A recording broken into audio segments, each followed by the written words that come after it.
All right, Coach, thank you very much for joining us. We'll start the lightning round today with Clay Hall. Clay. Hi, Ryan. Can you explain the protocols for canceling? Is there involvement from the Big Ten? Because when these things come out, they don't come from the conference. They come from one of the schools. And the second part is, should the league be thinking about, hey, Maryland, you got 8 guys out. All right, you're going to play with 77 or you're going to forfeit, because it seems like Ohio State is collateral damage this week. Yeah, I mean, the hardest thing is looking a team in the eye who's done everything you've asked them to do, and they can't play. I mentioned that when, Nebraska wasn't able to play. And, somebody said, well, what happens when it happens to you? And that's, when I said, I feel awful. And I feel awful for this team. There's nothing we can do about it. I can tell you that when you're preparing for a team, there's really just not a lot of time in your day to be dealing with these kind of things. So I leave that up to the conference and to Gene to have those conversations. President Johnson, I know they were all on the phone having all these types of conversations, all the questions you asked. To be honest with you right now, it's like, it's all about football for me. So, we were involved in this stuff going into the season, and that was kind of an everyday thing. Now it's like, how do you get ready for Maryland and now Indiana?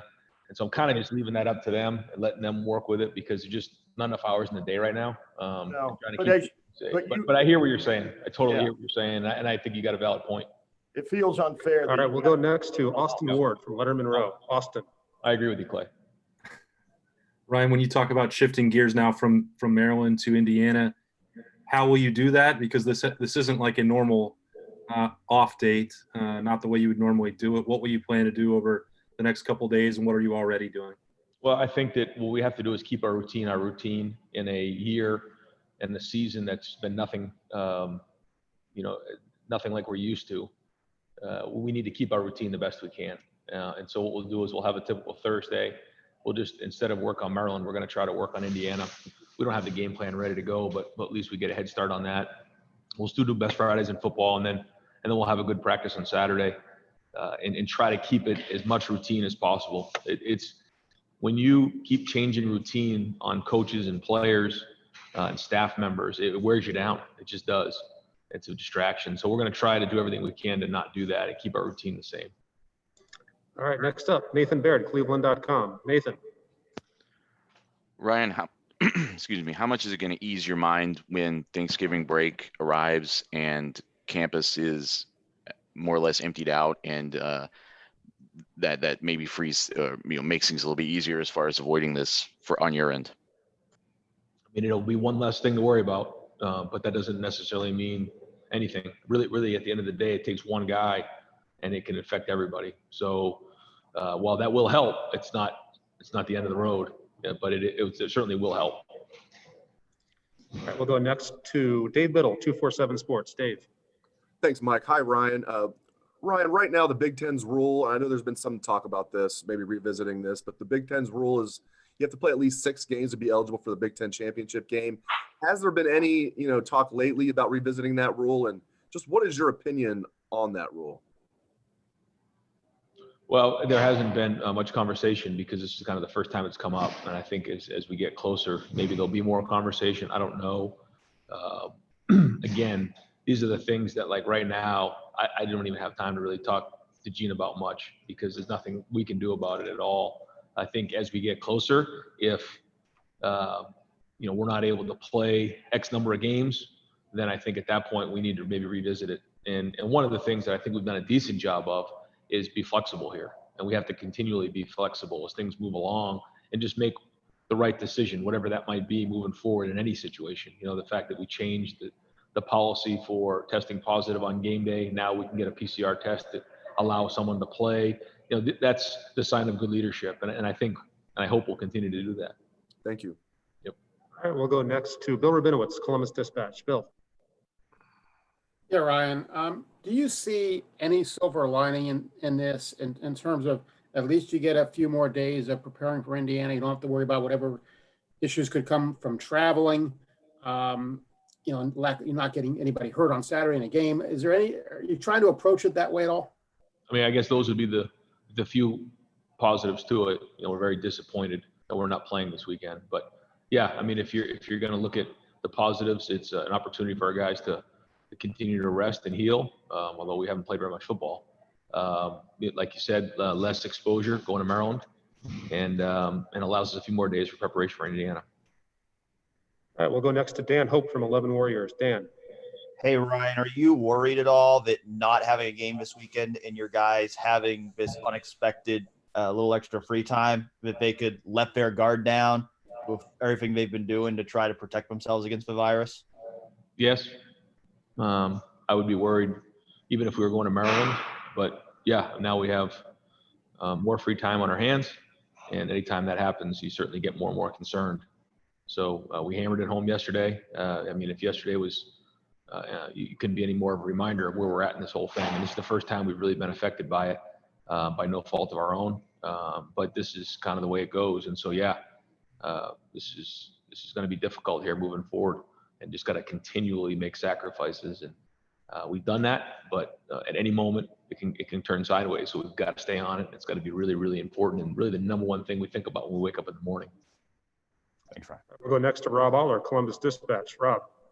Hey, Ryan, back in March, April, the messaging was we just want to play football. Right. These guys deserve to play football. And then football comes back and it's we want to compete for a national championship because you guys are competitors. How challenging, how tough would it be if you had to sort of change that messaging back to we just want to play football, if that makes any sense? And you've got the apple out there, and now if they would take that away. You know, it's a good question, Rob. I just there's so many what ifs and different scenarios. It's like we're living in this world where you just don't know what's coming next. And so, like I tell our guys, we can't worry about what's coming next. We have to just worry about today. And that's what I'm trying to do too, because as you can imagine, it can get hard trying to think about all these different scenarios. What if this, what if that, what if this? And one thing's for sure, we don't know what's coming next, you know? So yeah, it's, who knows what's coming, but what we can do is do a great job today, maximizing today and get ready for Indiana. And then we go from there. But as they come up and these situations come up, we'll just try to address them and try to advocate for the players and do what's best for them so that, you know, they get what they deserve. We got time for two more. We'll go to Doug Lamarice, Cleveland.com. Doug. Hey, Ryan, I know it's hard. It's like you're trying to think about football and we're trying to get in your head. No, I get it. I get it. I get it. I was back on September 16th when the Big Ten announced they're coming back, and we talked to you and Gene and President Johnson. It just felt like there was a lot of optimism then about, hey, this is the Big Ten testing plan. We're ready for this. We can do this. So as this has happened, now your team, you guys are handling it, but you can't play this week for something else. Wisconsin had 2 games canceled. Like, are you surprised? What, like back in September when you guys were coming back, did you think, yes, the Big Ten, we're going to get through without missing any games? Or did you really kind of think, you know what, the virus keeps changing, whatever, this is not unexpected to you? I'm just trying to figure out how like surprised you are by what has happened to you guys this week. I'm surprised in that it happened so quickly.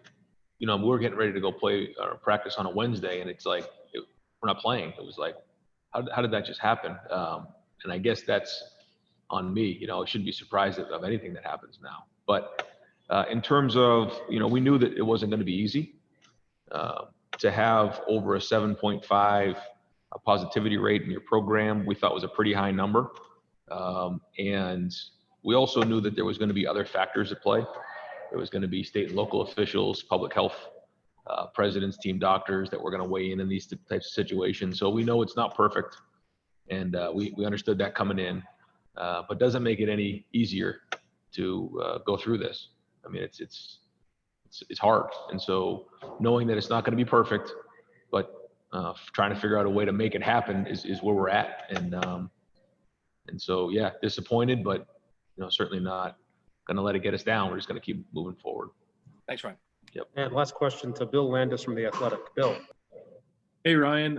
I know to a certain extent you always have people in the background kind of working ahead a little bit and collecting some film, but what are the logistics of switching the opponent you're thinking about midweek, and how's that gone so far? Yeah, that was like fast and furious. It was 2:15 and we had a 2:30 team meeting. Found out that we weren't going to play Maryland. So we literally at that moment, I just told everybody we're done with Maryland. And coaches are kind of looking at you like, okay, so what are we doing, coach? So we just kind of went out there, had a good practice, and we were just working on fundamentals, base plays against base defenses, and then all of our attention last night and today went to Indiana.